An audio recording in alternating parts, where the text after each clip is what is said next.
social media ပေါ်မှာနေမယ်ဆိုရင်တေချာတစ်ခုကကိုယ့်ရဲ့အပြင်ပန်းက packaging ကိုတေတေချာချာကြီးပြင်ဆင်ဖို့လိုလာပြီလက်ရှိမှာလည်းအခုဆိုလည်းပြင်ဆင်ထားတယ်ပေါ့ packaging ကဘယ်လို packaging မျိုးလဲကို social media ပေါ်တက်မယ်ဆိုရင် Facebook TikTok Instagram YouTube အဲ့လို channel အသီးသီးမှာမပြင်မစင်မဲနဲ့ထွက်လာတဲ့ packaging နဲ့တကယ်တေတေချာချာပြင်ဆင်ပြီးတော့ဒီတေးထွက်လာတဲ့ packaging ကဘယ်ဟာကိုကိုယ်တိုင်ရွေးချယ်ခြင်းကြလဲဥပမာ local brand တစ်ခုသာဆိုရင်ဒီတိုင်းပဲရိုးရိုးပဲမိဖို့တိုက်ပြီးတော့ကြွကြွတွေထည့်လိုက်တဲ့ packaging မျိုးနဲ့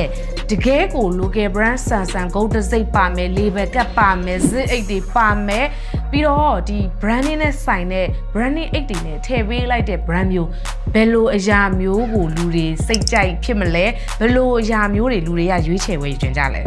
အဲ့အတွက်ကြောင့်မလို့ပစ္စည်း packaging တွေကမကတော့ဘူး